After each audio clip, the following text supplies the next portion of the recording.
आप सभी लोगों का पूर्व माध्यमिक विद्यालय भ्रष्टा कला में स्वागत है। आज हम आपके सामने लेके आए हैं एक चैप्टर क्लास 7 का परिमेय संख्याएं। ओके, तो परिमेय संख्या क्या होती हैं, उससे पहले मैंने आपको क्लास 6 में पढ़ाया था पूर्णांक। पूर्णांक क्या होते हैं, तो आइए पूर्णांक के बारे में थोड़ा सा पढ़ते हैं। वहाँ पर मैंने क्लास 6 में बताया था कि 1, 2, 3, 4, 5, 6 ये हमारी क्या होती है, प्राकृतिक संख्याएं।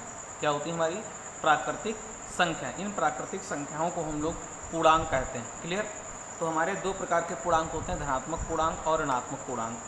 अब कहने का अर्थ है यहाँ पर जो 1, 2, 3 हैं, जैसे अगर यहाँ पर +1, +2, +3, +4 अगर हम ऐसे कुछ साइन लगा दें तो ये हमारा धनात्मक पूर्णांक होंगे।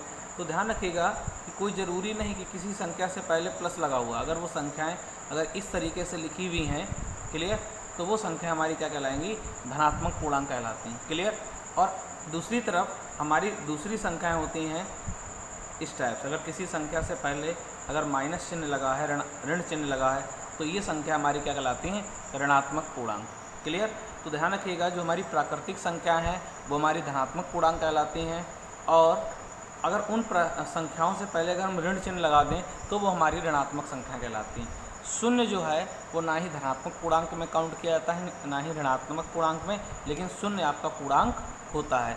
तो आज से एक चीज़ दिमाग में बैठा लीजिएगा कि कहीं पर आपके नंबर 1, 3, 4 या -1, -3, -4, -5 या 0 अगर ऐसी कहीं संख्याएं लिखी हैं तो ये संख्या हमारी क्या कहलाती हैं, पूर्णांक कहलाती हैं। क्या कहलाती हैं, पूर्णांक कहलाती हैं। देखिए, परिमेय संख्याओं को सीखने से पहले हम कुछ प्रीवियस बातें, कुछ जो पुरानी बातें जो हमने क्लास 6 में पढ़ी थी उनके बारे में थोड़ा सा यहाँ पर ज़रूर पढ़ेंगे।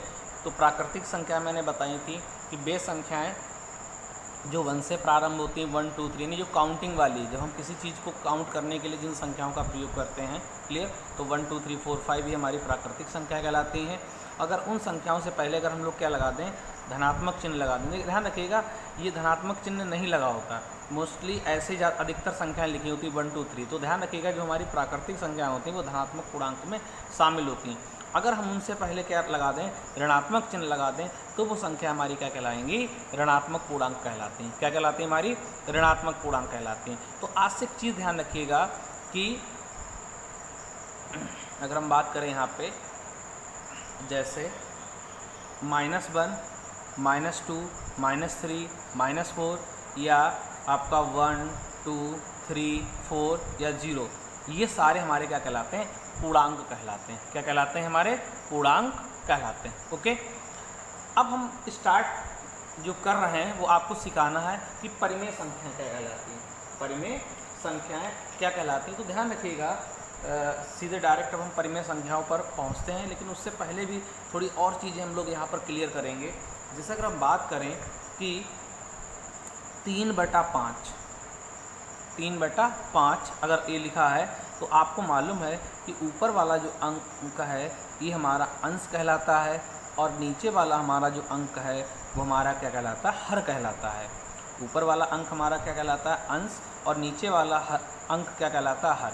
तो यहाँ पर अगर हम बात करें कि अंश कितना है, तो अंश आप बताएंगे 3, और हर कितना है, हर बताएंगे आप 5। क्लियर। तो ये जो 3/5 जो संख्या लिखी है, 3/5 संख्या लिखी है, 3/5, तो ध्यान रखिएगा ये संख्या भिन्न कहलाती है। ये संख्या क्या कहलाती है, अभी नोट करने केवल समझना है इसको, जब हम बताएंगे तब आप उसको नोट करेंगे। तो जो 3/5 है ये आपकी क्या कहलाती है, ये आपकी भिन्न कहलाती है। क्या कहलाती है, भिन्न कहलाती है। ओके, अगर कहीं लिखा हो -3/5 तो ध्यान रखिएगा ये हमारी भिन्न नहीं है, भिन्न नहीं है। इस चीज़ को ध्यान रखिएगा कि इन दोनों रूपों को समझिएगा कि 3/5 भिन्न है, लेकिन -3/5 भिन्न नहीं है। तो ध्यान रखिएगा कि भिन्न कभी भी ऋणात्मक नहीं होती है, भिन्न कभी भी ऋणात्मक नहीं होती। लेकिन कभी अगर ऐसा लिखा है कि -3/5 कुछ अगर ऐसा लिखा है, तो ध्यान रखिएगा कि अगर अंश और हर दोनों कैसे हैं, ऋणात्मक हैं, क्या है, ऋणात्मक। तो ध्यान रखिएगा ये कैंसिल हो जाएंगे और क्या आ जाएगा 3/5। तो दोनों अगर अंश और हर ऋणात्मक हैं तो ध्यान रखिएगा जब हम उसको परिवर्तित करेंगे तो जो अगला अंक मिलेगा ये हमारा क्या कहलाएगा, भिन्न कहलाएगा।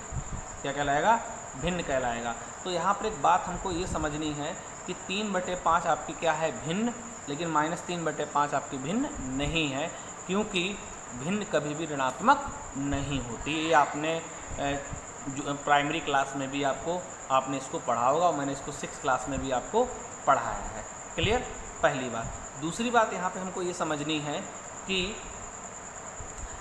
-3/5 ना तो भिन्न है और ना ही पूर्णांक है। ध्यान रखिएगा, पूर्णांक की भी अभी हमने बात की थी कि 0, 1, 2, 3, क्लियर, या -1, -2, -3 ये हमारे पूर्णांक हैं। ये हमारे क्या कहलाते हैं, पूर्णांक।